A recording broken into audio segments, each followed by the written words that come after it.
Este é o podcast de Igreja Presbiteriana de Abaeté, uma igreja amável e fiel às Escrituras. A palavra do Senhor nos diz assim: assim, pois, irmãos, somos devedores não à carne, como se estivéssemos obrigados a viver segundo a carne. Porque se vocês viverem segundo a carne, caminharão para a morte. Mas se pelo Espírito mortificarem os feitos do corpo, certamente viverão. Por todos os que são guiados pelo Espírito de Deus, são filhos de Deus. Porque vocês não receberam um espírito de escravidão para viverem outra vez atemorizados, mas receberam um espírito de adoção, por meio do qual clamamos: Abba, Pai. O próprio Espírito confirma ao nosso espírito que somos filhos de Deus. E se somos filhos, somos também herdeiros, herdeiros de Deus e co-herdeiros com Cristo. E se com Ele sofremos, para que também com Ele sejamos glorificados. Amém, irmãos? Oremos mais uma vez. Deus, nós temos essas promessas grandiosas e gloriosas diante dos nossos olhos, ó Pai. Nos ensine hoje por meio da Tua Palavra.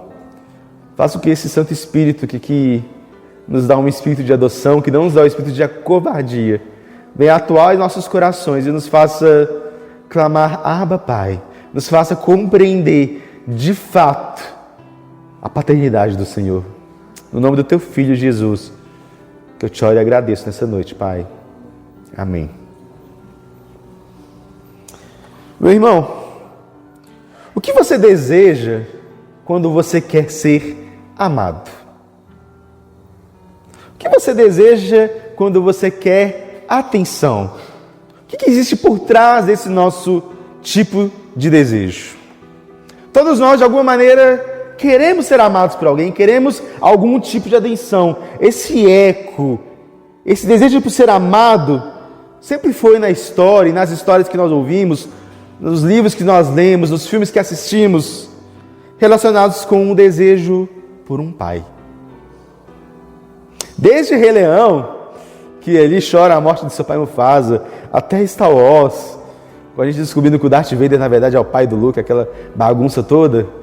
Todas as histórias que nós lemos, ouvimos, que amamos na ficção, todas elas têm por trás esse desejo de amor, de atenção por um pai que de alguma maneira está ausente. Esse desejo de ser notado, de ser amado por um pai.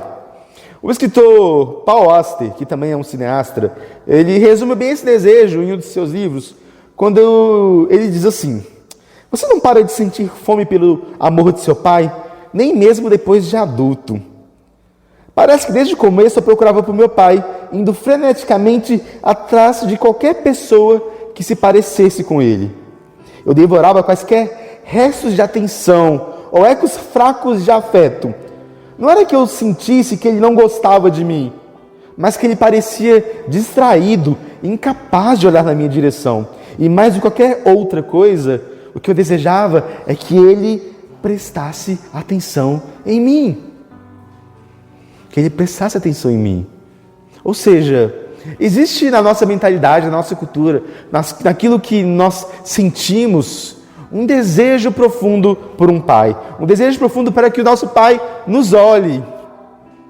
E talvez nessa busca de amor, aceitação por esse pai que nós queremos, um pai que nos ame, um pai que nos queira, talvez seja pensando nessa busca, nessa procura, que a gente encontra que a parábola mais poderosa, talvez, de Jesus, seja a parábola que nós lemos aqui no momento da liturgia, a parábola do filho pródigo. Talvez essa seja a história mais amável, a história mais emocionante, talvez a parábola que as pessoas mais se lembram quando pensam nas histórias que Jesus contou. Eu queria começar esse sermão justamente lembrando a vocês dessa história, essa parábola, a parábola que nós conhecemos como a do filho pródigo, a parábola que conta a história de um filho que, de algum modo, antes mesmo que seu pai morresse, chegou a ele e pediu a sua herança. Lembrando, gente, aquilo ali era o Oriente Próximo, né? Talvez o que a gente fala hoje do patriarcado, né? Se existe uma região que era patriarcal, era o Oriente Próximo. E você, então, chegar para um pai e falar assim: Eu quero a sua herança como se você estivesse dizendo: pai, eu desejava que você estivesse morto. Eu desejava que você estivesse morto. Me dá a sua parte da herança que eu vou gastar e viver do meu jeito. E esse menino, então, que vai, ele torra a herança, aquele filho que vai, torra e gasta com tudo o que a gente pudesse imaginar. O texto não fala muito bem com o quê, mas nossa cabeça, cheia de imaginação, já pensa nas farras modernas.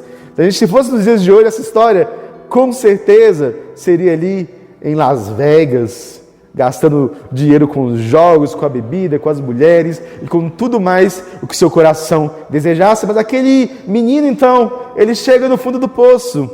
Chega o momento, então, de ver que nada lhe satisfazia e que talvez a única coisa que lhe matasse a fome seria a comida dos porcos. Então, quando ele chega no fundo do poço, ele retorna, talvez querendo ser o empregado do seu pai. Cabisbaixo, triste, sequer pensando: será que o meu pai vai me aceitar? Será que o meu pai vai me querer de volta? Será que ele vai me querer pelo menos como um empregado? Pelo menos dessa forma? Mas o que ele não sabia é que ele tinha um pai que estava à sua espera. Se existe por nós, dentro de nós, esse desejo de ser amado, esse desejo de ser acolhido, esse desejo de ter a atenção de alguém, também existe um Pai, existe um Deus amoroso que está à nossa espera.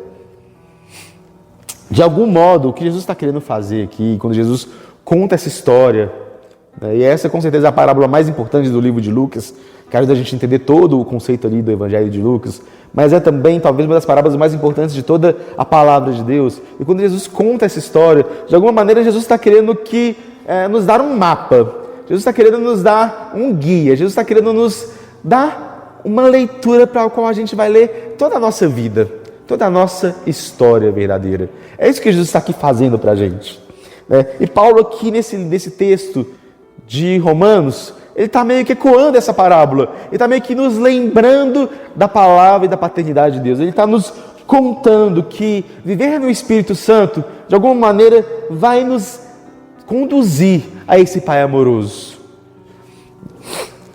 A gente tem aqui descortinado, nas últimas semanas, essa vida no Espírito, o que significa ter uma vida cheia do Espírito Santo. Nós já aprendemos, por exemplo, que Paulo está nos ensinando aqui a lidar com o pecado e com a lei de Deus, e nós já aprendemos então que o Espírito nos torna livres da escravidão dessas coisas. O Espírito Santo pode nos tornar livres da escravidão do pecado, livres da escravidão da lei, nos dando uma nova obediência, uma nova forma de obedecer a Deus, uma nova forma de se relacionar com Deus. Nós vimos também que o Espírito Santo nos dá vida. Nós vimos que Ele nos dá a vida espiritual aqui, presente, agora. Ele também nos dará a vida nos últimos dias, no dia em que nós levantaremos dos mortos, o nosso próprio corpo mortal ressuscitará. Quantas bênçãos nós recebemos do Espírito Santo? Será que existe mais?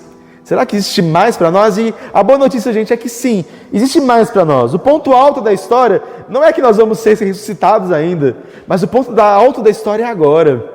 Quando, pelo Espírito Santo, essa vida no Espírito nos capacita e nos faz encontrar um Pai que desejamos, um Pai que pode suprir essa necessidade profunda que nós temos de amor, de atenção, de alguém que, de fato, nos acolha para dentro de sua família. E a gente vê então que o Espírito Santo em nós é a certeza de que nós fomos adotados por Deus.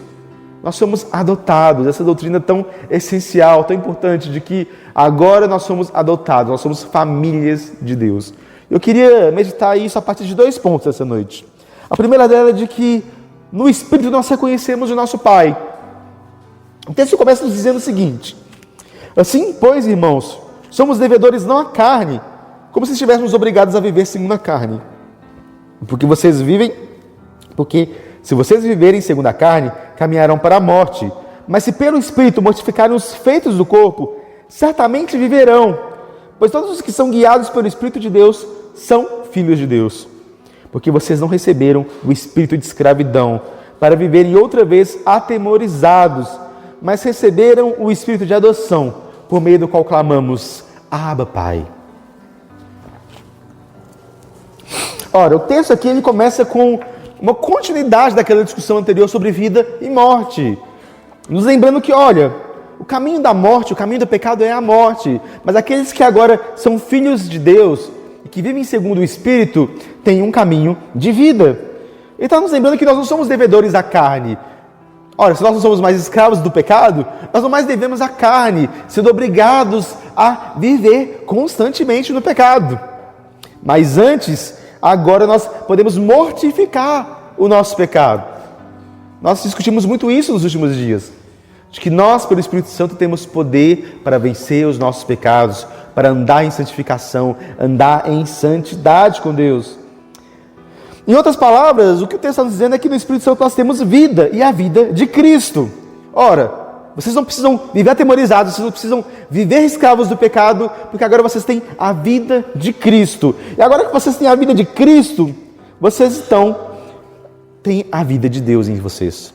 E aí ele passa por uma conclusão lógica, que para a gente parece surpreendente. Ora, se vocês são guiados pelo Espírito Santo de Deus, vocês são filhos de Deus. Se vocês são guiados pelo Espírito Santo de Deus, vocês são agora filhos de Deus. Ora, o que ele estava dizendo aqui é que vocês receberam uma nova vida, a vida do Cristo ressurreto. Vocês receberam a vida de Jesus em vocês. E agora, se essa vida de Jesus está em vocês, se vocês agora vivem no Espírito, vocês agora são filhos de Deus, vocês têm uma nova identidade. Antes, nós éramos filhos da desobediência, nós éramos filhos das trevas. Nós estávamos nas garras do diabo por causa do nosso pecado. Mas agora, em Cristo, nós somos chamados de filhos de Deus. Nós somos filhos porque o Espírito Santo nos guia e está em nós. Ele está nos mostrando para a gente uma boa notícia. A boa notícia é que em Cristo somos filhos de Deus. E isso tudo depende da obra de Jesus em nós. Depende da obra de Jesus em nós. E aqui a gente vai começar a entender algumas coisas. Primeiramente, a gente precisa entender que Deus é Pai antes de tudo, não porque Ele é o nosso Pai, mas como a Bíblia diz, porque Ele é o Pai do nosso Senhor Jesus Cristo. Deus só tem um Filho. E esse Filho é Jesus Cristo, o Filho eterno de Deus. Deus só tem um filho legal, vamos dizer assim. Um filho de geração, como dizem os teólogos antigos, de geração eterna, que é Jesus Cristo, o Filho de Deus. Mas a história do Evangelho, então, vai nos contar um pouco melhor como nós agora somos aceitos como filho de Deus. Se só tem um Filho, que é Jesus, como é que nós podemos ser filho de Deus? A história do Evangelho lida conosco como se nós fôssemos órfãos. Qual que é a nossa identidade como agora filhos das trevas? É de órfãos. De alguma maneira é como se em Adão nós tivéssemos sido feitos filhos de Deus. Em Adão, a gente vê isso muito na teologia bíblica, em que Deus muitas vezes se refere a Adão em algumas passagens dos profetas como meu filho.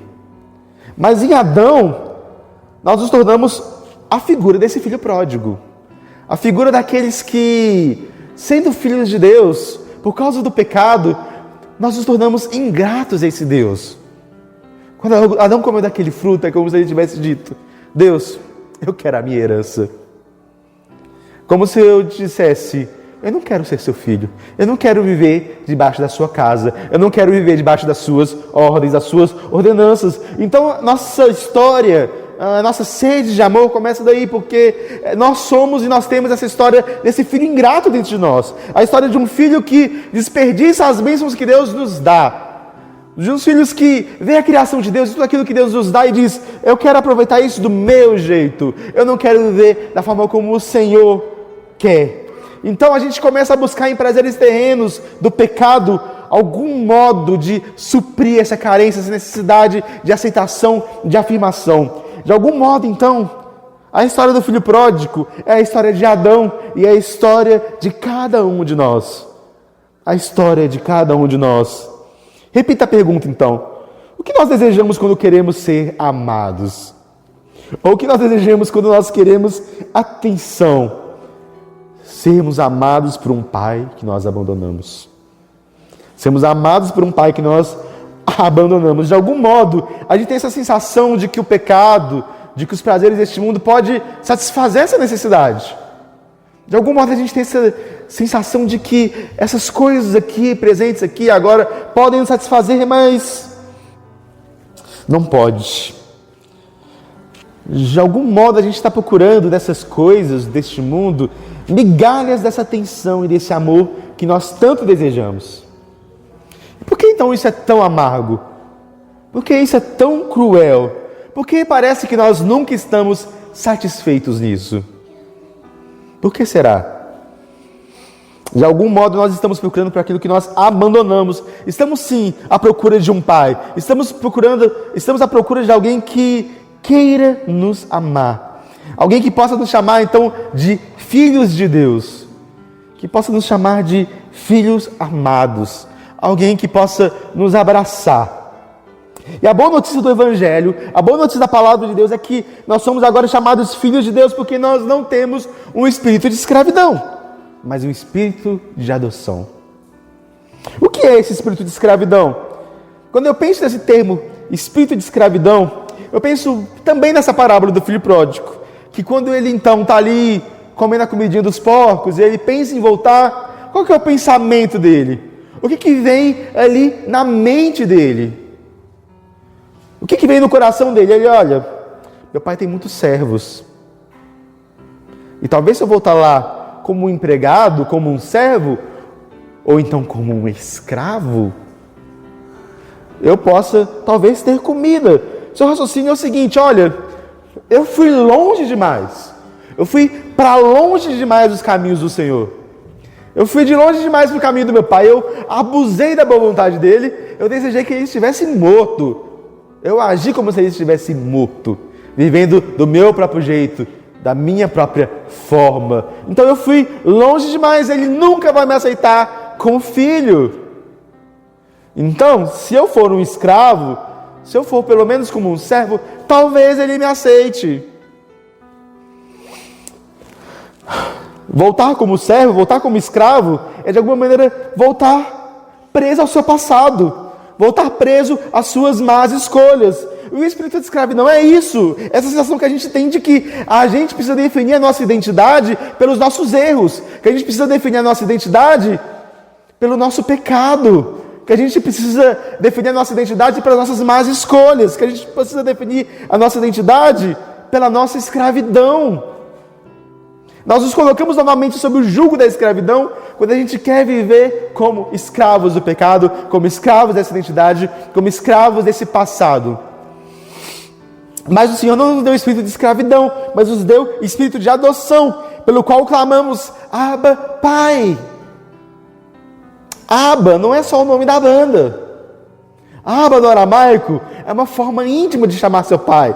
Era como se ele estivesse falando assim, paizinho, paizinho amado. O painho na versão nordestina, né? Como se estivesse falando papai. E o Espírito Santo então testifica em nós que nós somos filhos de Deus, que nós somos esses filhos amados de Deus. Repare, gente, é um espírito de adoção. Nós não somos filhos natural, porque em Adão nós caímos, nós nos tornamos então fora da linhagem de Deus, arrancados dessa linhagem. Mas nós somos adotados, porque esse Deus, que só tem um filho, no seu próprio filho na cruz, fez com que agora a gente pudesse estar juntos com Cristo e sermos acolhidos nessa família. Nós agora temos um espírito de adoção, nós somos adotados, mas nem por isso menos filhos. Porque não existe diferença entre o filho natural e o filho adotado. Não no reino de Deus. E não deveria existir também no nosso meio. Aqueles que são adotados de fato, aqueles que fazem parte dessa nova família de Deus, agora são filhos de Deus. Essa é a nossa nova identidade. É como se na nossa busca por um pai, a gente descobrisse que, no final das contas, o nosso pai também estivesse em busca de nós. É muito interessante a forma como Lucas fala desse pai. Ele diz, olha, estando ainda longe, o pai o viu e cheio de compaixão, correu para o seu filho e o abraçou e o beijou. É como se aquela figura imponente, o rei de sua casa, no Oriente Próximo, a figura mais importante, o pai da família, estivesse ali procurando o seu filho, estivesse ali todas as tardes olhando, todas as tardes procurando. É como se estivesse naquele pai uma esperança de que o seu filho voltaria e ele não tivesse tão desistido de encontrá-los. É muito interessante porque essas parábolas de Lucas 15, todas elas falam sobre coisas perdidas que são encontradas. A dracma perdida, a ovelha perdida, e aqui temos um filho perdido. Um filho perdido. Então, ele corre e abraçou. De alguma maneira, o Pai anseia por nós. O Pai nos amava desde antes de tudo, meus irmãos. De alguma maneira, Ele estava querendo e conduzindo para que nós fôssemos aceitos como filhos dEle. Nós tentamos sair desse laço de tudo que era jeito. Mas esse Pai, quando nos vê correndo e procurando por Ele, Ele corre em nossa direção, Ele nos abraça, Ele nos acolhe, porque nós fomos adotados. E em Jesus, nós fomos feitos filhos novamente de Deus, algo que por nós não conseguiríamos fazer. O Espírito então nos une a Cristo e agora nós somos chamados filhos de Deus. Esse é o Espírito de adoção. Este é o Espírito que faz com que, no fim das contas, essa nossa busca por amor, por atenção, ela chega ao fim, ao descobrirmos que nós éramos também buscados por Deus. Por isso nós podemos clamar, Abba, Pai, podemos dizer, Pai, sou teu, essa é a minha identidade, esse é quem eu sou de fato. Isso significa que nós não somos mais definidos pelo nosso pecado, nós não somos mais definidos pelos nossos erros, pelas nossas falhas, mas agora nós somos definidos única e exclusivamente pelo que Jesus fez em nós. Nós somos definidos por sermos filhos de Deus. Essa é a nossa identidade. Esse é quem nós somos. Nós não podemos mais titubear, nós não podemos mais achar outras formas de entender e de compreender a realidade que não seja isso. A minha identidade, quem eu sou de fato, é quem eu sou diante do Pai que me chama de filho. É por isso que, como a gente tem visto, a nossa performance não pode melhorar a Deus, nosso pecado não pode nos afastar de Deus, mas somente Cristo nos une a Deus, e somente por causa de Cristo, por causa do que Ele fez, a gente agora pode ser chamado de filho de Deus. Não existe nada que nós façamos para que aumente ou diminua o amor de Deus por nós. Esse amor já está no alto, no limite, porque Deus entrega todo o amor que Ele tem por nós, em nós, por meio de Cristo, para nos chamarmos de filhos amados. Deus nos colocou em família. Esse é o auge da história. Deus, o Espírito Santo, nos dá a vida, para que a gente também possa ser chamado de filho. Amém, irmãos? Mas o segundo ponto é que o Espírito Santo em nós também nos garante uma herança. Também nos garante uma herança, porque o texto continua dizendo: o próprio Espírito confirma em nosso espírito que somos filhos de Deus. E se somos filhos, somos também herdeiros. Herdeiros de Deus e co-herdeiros com Cristo. Se com Ele sofremos, para que também com Ele sejamos glorificados. Olha, o Espírito Santo testifica e confirma em nós que nós somos filhos de Deus. E no fim, o que temos no final dessa busca? O que a gente tem no final? Nós temos uma herança. O que é uma herança? A herança é algo que o pai deixa para o seu filho.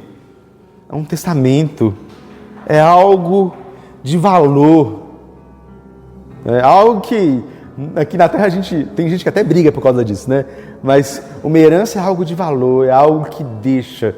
E esse testamento, essa herança, não é simplesmente uma herança física, gloriosa, mas é também uma herança espiritual. Ora, se pelo Espírito nós somos unidos à vida de Cristo, nós também receberemos a herança de Cristo. Isso agora é importante, gente, para a gente entender tudo o que virá depois em Romanos 8. Tudo o que vem depois, todas as promessas gloriosas que o texto vai trabalhar para a gente, decorre dessa herança, decorre desse fato de que agora nós temos herança em Deus. Nós somos herdeiros e co-herdeiros em Cristo. Deus está nos chamando de alguma maneira a seguir os passos de Jesus e também recebemos uma herança dele. Voltando novamente à parábola que a gente está ilustrando aqui. O pai, quando ele vê o filho, o que ele faz? Ele o abraça, ele o beija. O rei começa dizendo, mas não, você é meu filho amado que estava perdido. Tragam roupas, tragam as sandálias, tragam um anel. Tragam aquilo que confirma que eles são de fato, que ele é de fato meu filho. É como se Jesus estivesse nos lembrando que há festa no céu, quando a gente se arrepende. E a festa é porque de alguma maneira a gente é conduzido a algo glorioso, quando a gente de fato é chamado a ser filho de Deus. Nós somos conduzidos a algo glorioso. Nós somos conduzidos a algo que é impressionantemente maravilhoso. Nós somos conduzidos a algo que deve fazer nossos olhos brilhar, que é a nossa própria semelhança com Jesus. Jesus é a pérola de grande valor. Jesus é aquilo que deveria fazer os nossos olhos brilhar. E aí, quando a gente recebe uma herança, nós temos aqui a graça, o chamado de nós sermos semelhantes, sermos parecidos com Jesus. Nós temos uma herança em Cristo. E o que é essa herança? Nos tornar mais parecidos, mais vivos, mais próximos de Jesus. Vendo que esse amor é a nossa herança, aquilo que Ele é chamado para ser é a nossa herança, é a nossa vida, é aquilo que Ele nos chama de fato para ser e fazer neste mundo. E o texto então nos mostra, vai nos conduzindo que existe algo meio duplo, uma graça agridoce nesse texto. Porque essa herança é tanto um chamado para sofrermos com Cristo, quanto para sermos glorificados com Cristo. É algo meio agridoce. Primeiramente, a gente toma parte dos sofrimentos de Cristo. Isso significa que faz parte do projeto de Deus que nós, como filhos, no presente momento, soframos. Soframos para nos tornarmos mais parecidos com Jesus. Soframos, não qualquer sofrimento da vida, mas os sofrimentos que nos santificam, os sofrimentos que nos fazem parecer com Jesus. Nesse sentido, então, o sofrimento é uma espécie de dádiva que nos molda, que nos faz parecer com Jesus, que nos faz experimentar um pouquinho a vida de Cristo. É aquilo que Deus usa para poder amoldar a nossa imagem. Uma música que a gente canta aqui de vez em quando, que eu gosto, faz um tempo que a gente não canta, eu acho, né? Diz assim: refinado serei, precioso metal. Porque o metal, quando ele é refinado, ele vai a altas temperaturas, ele pega fogo, ele precisa descer, mas aquele processo que derrete o metal, que torna ele duro, que torna ele triste, que pode se fazer de sofrimento, é o que faz com que aquele metal então seja refinado, seja melhorado. É isso que o sofrimento faz conosco. Sofrer para se tornar igual a Cristo não quer dizer que você está longe do seu Pai. O sofrimento não é sofrimento na vida cristã não é uma coisa que nos diz que nós estamos longe de Deus, como se Deus não nos amasse. Mas antes é a lembrança de que Deus nos ama. É a lembrança de que Deus está nos moldando, nos preparando para algo melhor, para algo mais profundo, para algo mais eterno. Spurgeon tem uma frase que eu gosto muito, que diz o seguinte: só um filho de Deus não conheceu o pecado, mas não houve nenhum de seus filhos que não conhecesse o sofrimento. O que é sofrer com Cristo? O que significa isso? Sofrer os sofrimentos de Cristo. Significa, de alguma maneira, sofrer a rejeição juntamente com Ele. Sofrer as dores juntamente com Ele, porque Cristo, quando Ele veio nos salvar, Cristo, quando Ele veio, se encarnou em nós, e quando Ele veio e nos chamou para andar com Ele, Cristo também foi o mais rejeitado dentre os homens. Cristo sofreu o escárnio dos homens, a humilhação dos homens. Cristo sofreu todas aquelas dores por amor a nós. E de alguma maneira nós somos chamados a trilhar esse mesmo caminho do discipulado, de também sermos rejeitados pelo mundo por causa da nossa fé. Em alguns lugares do mundo, nós poderíamos ser mortos, degolados. pegar fogo, ser jogado a leões, por amor a Jesus. E aceitar essa rejeição de alguma maneira, aceitar a rejeição do mundo, aceitar o ódio, o escárnio do mundo, é uma forma da gente se assemelhar com Cristo nessa filiação. Mas isso vem com um benefício, porque se com Ele sofremos, com Ele seremos glorificados. Se com Cristo nós agora andamos e temos uma coroa de espinhos que nos dói até a alma muitas vezes, que nos faz clamar ao Senhor: eu não suporto mais, Senhor, me ajude. Ou então pedir: Senhor, é tanta aflição que se o Senhor não estiver comigo eu não aguento mais. Se por um lado nós temos essa coroa de espinhos presente que nos pesa e que muitas vezes torna difícil a nossa caminhada, nós lembramos que nós teremos uma coroa de glória também com Cristo. Nós compartilhamos o seu sofrimento, mas nós também compartilharemos a sua glória, também compartilharemos dessa presença dele. É importante a gente lembrar, meus irmãos, que nesse sofrimento nós não estamos sozinhos. Aquilo que Jesus disse, que estaria conosco até a consumação dos séculos, não é uma mentira, é uma verdade preciosa que a gente precisa trazer. Cristo está conosco.